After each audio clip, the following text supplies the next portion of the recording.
Hello guys, क्या हाल चाल। आज जो हम लोग बात करेंगे बहुत ही ज्यादा इंपॉर्टेंट टॉपिक है, जिसमें हम लोग डिफरेंशिएट देखने की कोशिश करेंगे B pharm versus BSc nursing के बारे में। ठीक है, तो इसमें जो है हम लोग देखेंगे कि आखिर इन दोनों में डिफरेंशिएट क्या है, और उसमें जो है कुछ क्वेश्चन को जानने की कोशिश करेंगे क्यों ऐसी टॉपिक आज एराइज की गई है। सबसे बड़ी टॉपिक ये, सबसे बड़ा इंपॉर्टेंट ये है, ये 10+2 स्टूडेंट है उनके लिए भी इंपॉर्टेंट होने वाला है, और जो जो है बी फॉर्म कर रहे हैं उनके लिए भी इंपॉर्टेंट होने वाला है। क्यों? कि इसमें मैं दो चीजें आपको बताने की कोशिश करूंगा, जो आपको बेसिकली समझ में नहीं आता है वो मैं समझाने की कोशिश करूंगा। पहली बात यह है कि गवर्नमेंट जॉब अपॉर्चुनिटी क्यों बीएससी नर्सिंग की ज्यादा बढ़ती चली जा रही है। दूसरा जो बात करेंगे कम्युनिटी हेल्थ ऑफिसर को लेकर, कि इसमें जो है वैकेंसी जो है बीएससी नर्सिंग की ही क्यों भरी जाती है, बी फॉर्म की क्यों नहीं भरी जाती है। और तीसरी बात ये बात करेंगे कि 10+2 करने के बाद जो है अब अपॉर्चुनिटी किस में चूज करें। ठीक है, आज के समय जो है दोनों में ही बहुत ज्यादा डिफरेंशिएट पैदा हो चुका है, और कोविड के बाद ये गैप बढ़ते ही जा रहा है। रियल मानी दोस्तों, गैप बढ़ रहा है, बढ़ रहा है, बढ़ रहा है, और गवर्नमेंट का भी ध्यान जो है एक ही सब्जेक्ट की हो सबसे अधिक रह रहा है। तो इन सब चीजों को देखेंगे इस वीडियो में, और बहुत ही ज्यादा इंपॉर्टेंट आपको ये टॉपिक मिलने वाला है। ठीक है, तो यदि आप चैनल पे नए हैं, चैनल को लाइक करें, सब्सक्राइब करें और शेयर करना ना भूलें, जिसके कारण आने वाली अपकमिंग नोटिफिकेशन आपको टाइम पे मिल जाए। तो आइए और शुरू करते हैं और देखते हैं इसमें। तो देखिए फ्रेंड्स, इसमें जो बी फॉर्म और बीएससी नर्सिंग है, इनको जो है हम कैटेगराइज करेंगे, कुछ ऐसी कैटेगरी मैंने बना के रखी हुई है।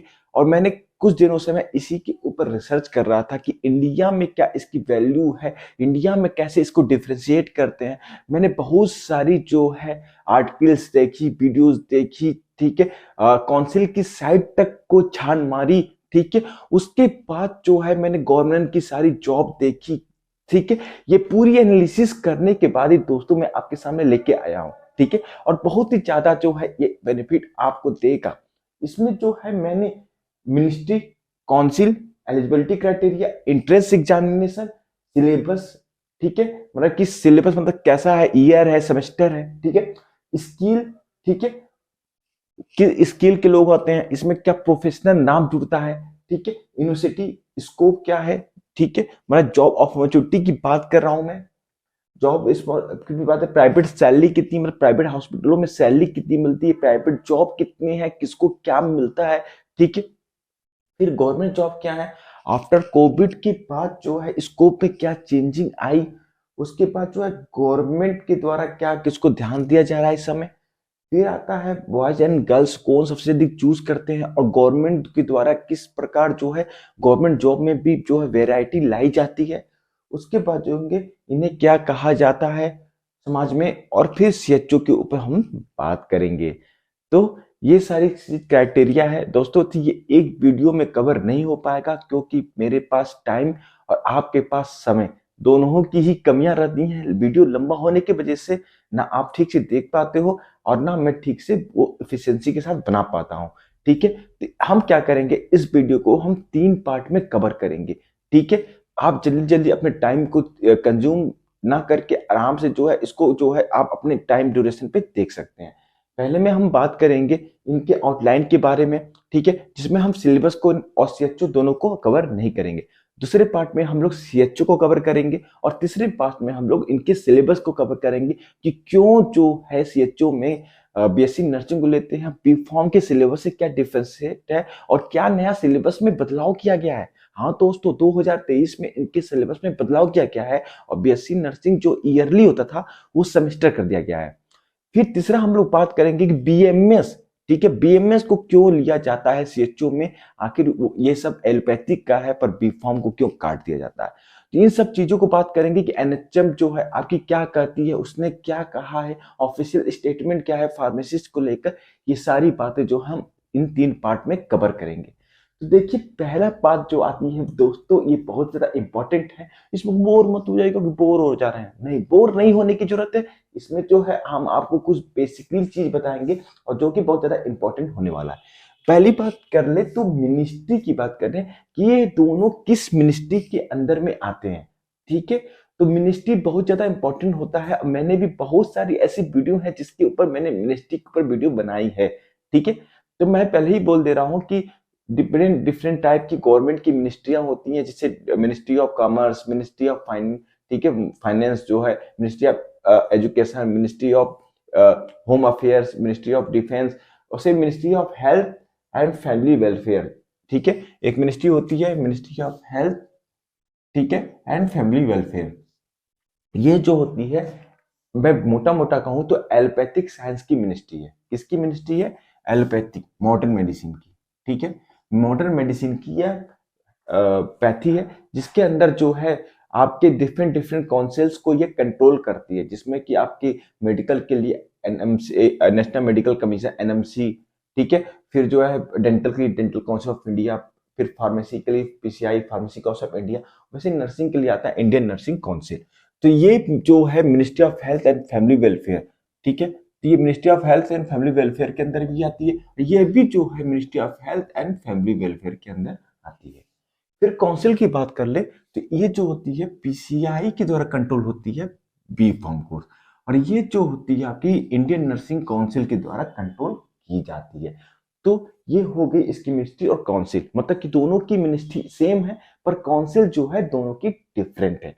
ठीक है, उसके बाद आती है एलिजिबिलिटी क्राइटेरिया, एज लिमिटेशन। हाँ दोस्तों, बहुत ज्यादा इंपॉर्टेंट होता है कि आप जब भी कोई भी एडमिशन लेते हो किसी कोर्स में तो एक लिमिट होनी चाहिए, क्योंकि ऐसे इसलिए होता है कि क्वालिटी ऑफ एजुकेशन बना रहे। आप कोई भी गवर्नमेंट जॉब भी देखते तो वहां पर भी एक एज लिमिट होता है। ठीक है, उस एज लिमिट के बाद आप उस फॉर्म को नहीं भर सकते, चाहे डिफेंस में हो चाहे किसी चीज में हो। ठीक है, तो एज लिमिट का बहुत ज्यादा महत्व होता है। तो बात कर ले तो यहाँ पर बी फॉर्म में आपको कोई एज लिमिट नहीं होता है, नो एज लिमिट। ठीक है, अभी तक नो एज लिमिट, अभी तक पीसीआई के द्वारा कोई एज लिमिट नहीं रखा गया है। इसका जो है, इसको जो है बहुत ऐसे लोग कर लेते हैं जो दुकान अपनी चला रहे हैं और उनको घर बैठे डिग्री चाहिए और कहते हैं कि अपनी लाइसेंस के लिए। तो यहाँ पे बहुत सारे डिसएडवांटेज देखने को मिलता है। ठीक है, सबसे अधिक डिसएडवांटेज यही है। और डी फॉर्म के लिए, डी फॉर्म इसका एक छोटा ग्रुप है जो कि डिप्लोमा लेवल पे होता है, वहां पे तो सबसे अधिक, वहां पे तो समझ लीजिए 80% चलता है। तो यहाँ पर भी कम नहीं है दोस्तों, यहाँ पर भी बी फॉर्म जो है 40% लोग जो है घर बैठे डिग्रियां लेते हैं। फिर एक बात कर ले तो यहाँ पर बीएससी नर्सिंग में जो है, मैंने पहले बोला है कि 2023 के सिलेबस में चेंजिंग की गई है, एजुकेशन रेगुलेशन 2020 जो आया था, और इसमें जो है बहुत कुछ लाई गई है गवर्नमेंट के द्वारा। ठीक है, तो इसमें जो है आईएनसी, इंडियन नर्सिंग काउंसिल ने क्या किया है कि इनके जो एलिजिबिलिटी थी इसको 35 ईयर कर दिया है, मैक्सिमम एज लिमिट।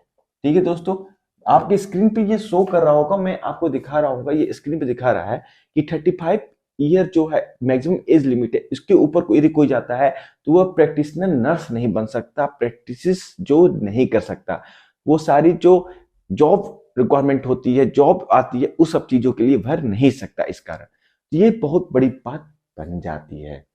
ठीक है, इसके बाद जो हम बात करेंगे एंट्रेंस एग्जाम की, कि कौन सा एंट्रेंस एग्जामिनेशन के थ्रू जो है इन दोनों कोर्सों में एडमिशन होता है। ठीक है, ये मोटा मोटा एंट्रेंस एग्जामिनेशन बहुत ज्यादा इंपॉर्टेंट होता है किसी भी कोर्स की आइडेंटिटी के लिए, फिल्टर के लिए, और बच्चों की क्वालिटी के लिए, कि इस कोर्स में क्वालिटी ऑफ एजुकेशन और क्वालिटी ऑफ बच्चे बने रहे। ठीक है, कोई भी आया मंजिल आते हुए चाचा चलते हैं कोर्स कर लेते हैं, तो ऐसे नहीं होना चाहिए। ठीक है, तो ये चीज बहुत ज्यादा इंपॉर्टेंट होती है। जैसे जैसे कॉलेजेस बढ़ेंगे, सीट बढ़ेगी, वैसे वैसे जो है इस पे अनक्वालिफाइड पर्सन भी आते रहेंगे। ये बहुत ज्यादा इंपॉर्टेंट है। तो इन दोनों में की बात कर लिया जाए तो इसमें बी फॉर्म में जो है अभी तक स्टेट लेवल पे एग्जाम होते हैं। ठीक है, जो कि कहीं अच्छे होते हैं, जैसे कि यूपी में बात कर लेते हैं, यूपी SEE के नाम से होता है, जो कि अब यूपी सेट कर दिया गया है, जो कि एनटीए के द्वारा गवर्न होता है। ठीक है, दूसरे स्टेट में भी महाराष्ट्र में सेट का एग्जाम होता है। तो ऐसे एग्जाम होते हैं, पर यदि आपका उस एग्जाम को क्वालिफाइड नहीं कर पाते हैं तो प्राइवेट में आप डायरेक्ट एडमिशन ले लेते हैं। ये सबसे बड़ा ड्राइबैक होता है। और आपका क्या मतलब रह जाता है, चलिए गवर्नमेंट में तो क्वालिटी ऑफ एजुकेशन बनी रहती है, पर प्राइवेट में क्वालिटी ऑफ एजुकेशन के नाम पर कुछ नहीं आपको मिलने वाला।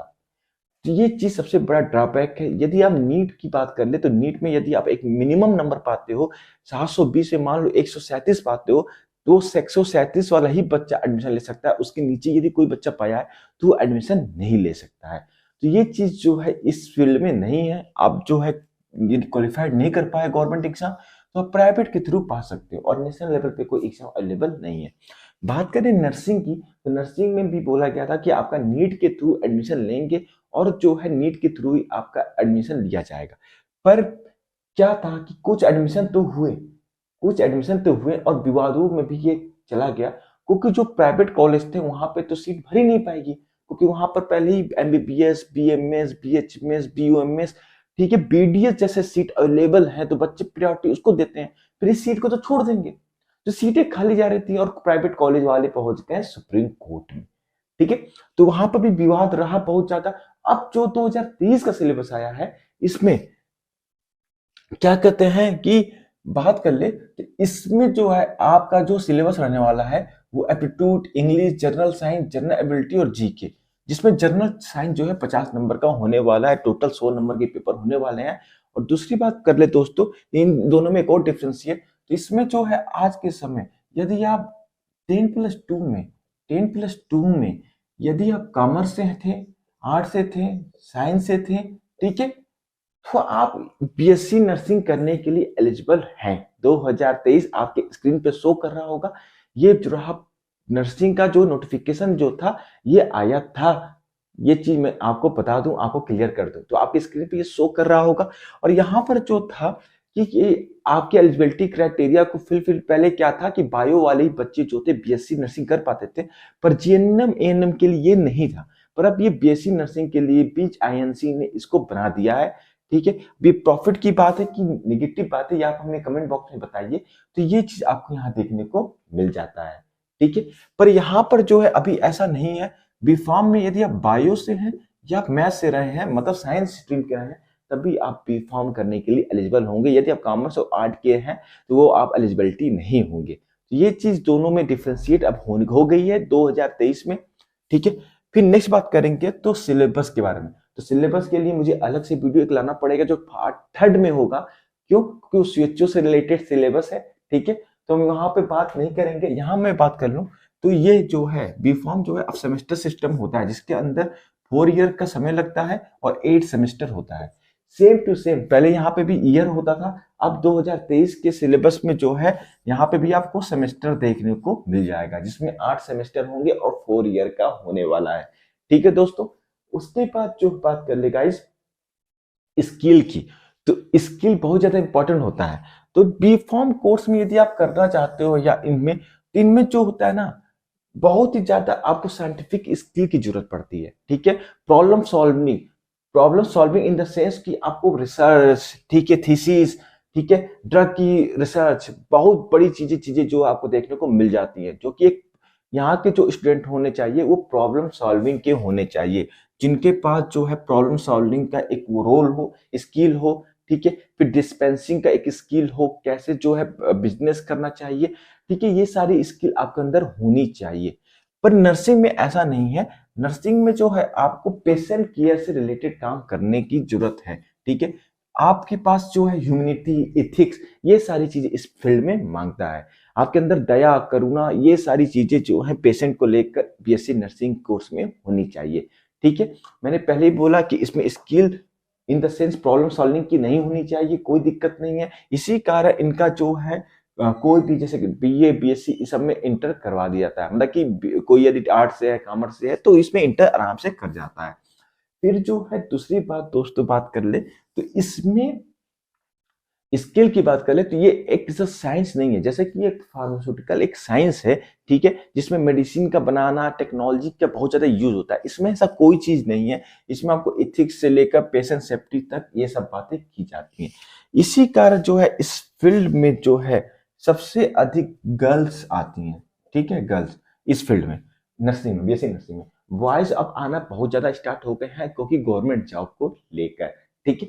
पर इस फील्ड में जो है बॉयज और गर्ल दोनों आते हैं, बॉयज को ज्यादा देखा गया है बी फॉर्म को लेकर, ठीक है दोस्तों। फिर बात कर ले यहाँ पर यूनिवर्सिटीज की कि यूनिवर्सिटी क्या क्या आपको देखने को मिलता है, ठीक है। तो दोस्तों यहाँ पर बात कर ले तो यहाँ पर बीएससी नर्सिंग में यूनिवर्सिटी की बात करें तो एम्स, जिपमर, आपको जितने मेडिकल जो यूनिवर्सिटियां दिखेंगी, कॉलेज दिखेंगे, वहां पे ज्यादातर बीएससी नर्सिंग चलाया जाता है, क्योंकि एमबीबीएस के साथ बीएससी नर्सिंग हमेशा ज्यादातर अटैच किया गया है, ठीक है। क्योंकि वो हॉस्पिटल जो है नर्सिंग के बिना नहीं चल सकता है। केयरिंग पर्सन के लिए नर्सिंग का इंपॉर्टेंट बहुत ज्यादा है, ठीक है। ये चीज आपको देखने को मिलता है। बी फॉर्म एक टेक्नोलॉजी फील्ड है, संस्था है, वो जो है आपको एम्स, जिपमर ये सब देखने को मिलती है। फिर स्टेट लेवल पे बहुत सारे कॉलेज देखने को मिलते हैं। यहाँ पे बात करें यूनिवर्सिटी की, तो ये बी फॉर्म के लिए अभी तक जो है आईएनआई संस्था नहीं है, नहीं है, नहीं है, ठीक है। आपको डिफसार, ठीक है, डिफसार सेंटर यूनिवर्सिटीज बहुत सारी, ठीक है, स्टेट लेवल पे कॉलेज, ये सारी चीजें देखने को मिलती हैं। जब आप पीजी में जाते हो तब आपको आईएनआई संस्था, नाइपर जैसी संस्थाएं देखने को मिलती हैं अभी फिलहाल, ठीक है। फ्यूचर में बात करूंगा, मैं प्रेजेंट की बात अभी कर रहा हूं, ठीक है। उसके बात कर रहे हैं स्कोप की, तो स्कोप की बात कर ले तो किसका क्या स्कोप होने वाला है, ठीक है। तो दोस्तों इसमें स्कोप की बात करते हैं, इनका जो ज्यादातर स्कोप जो है प्राइवेट सेक्टर में देखने को मिलता है, ठीक है। इनका ज्यादा स्कोप गवर्नमेंट कॉलेजों में देखने को मिलता है।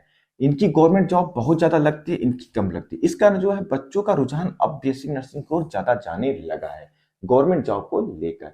पे स्केल की बात कर ले तो गवर्नमेंट में आज इनका पे स्केल थोड़ा ज्यादा है, इनका कम है। कोविड के बाद ये बहुत बड़ा है। फिर प्राइवेट सैलरी की बात कर ले तो प्राइवेट सैलरी इनकी जो है एक लिमिट के बाद बढ़ती नहीं है। क्यों? क्योंकि प्राइवेट हॉस्पिटल जो है, नर्सिंग जो है एक डिपेंडेंट कोर्स होता है, मतलब कि किसी के ऊपर आश्रित है, तो ये अपना इंडिपेंडेंस कोई वर्क नहीं पढ़ पाते हैं। और प्राइवेट जॉब की बात करें तो हॉस्पिटल में सबसे अधिक इनकी जॉब लगती है, उस लेवल पर जो है इनकी सैलरी एक लेवल पर जाके रुकने लगती है। पर इनकी जॉब जो होती है, यदि आप कम्युनिटी में कम्युनिटी फार्मेसी कर रहे हैं या खुद का बिजनेस कर रहे हैं, तो पैसों की कोई भी मिनिमम की संभावना नहीं है, मैक्सिमम ही मैक्सिमम बढ़ेगा। यदि बात करें तो फार्मास्यूटिकल सेक्टर की, फार्मा इंडस्ट्री की, तो वहां पे आप जानते हैं कि एमएनसी कंपनियां कितनी ढेर सारी हैं, वहां जॉब लगने की अपॉर्चुनिटी है। बहुत ज्यादा ऐसे फील्ड है जहां पर जो अच्छी खासी सैलरी आपको स्टार्टिंग मिलती लगती है एमएनसी कंपनियों की वजह से, ठीक है। ये सब डिटेल टॉपिक है, मैं आपको एक शॉर्ट में समझा दिया हूँ, ठीक है। फिर है गवर्नमेंट जॉब की, तो मैं आपको पहले ही बता चुका हूँ गवर्नमेंट जॉब सबसे अधिक इसमें लगता है, इसमें थोड़ा कम है, ठीक है, बहुत ज्यादा कम है। इसमें जो है गवर्नमेंट जॉब बहुत अधिक निकलता है। कोविड के बाद जो है इनका स्कोप जो है अभी ऐसा ही है दोस्तों, कोई बढ़ा नहीं है। पेपर वाले बहुत सारे क्लेम करते हैं पर ऐसा कुछ नहीं है। अभी इनका जो है एक जो है कुछ ना बढ़ा है ना घटा है, ठीक है। अभी यही चल रहा है, घटा कहे तो ज्यादा है, क्योंकि सीट इतनी सारी है और नई पावर, यदि आप इस कोर्स में मॉडिफाइड नहीं करोगे तो कैसे ये कोर्स आगे बढ़ेगा, कैसे जो है चलेगा।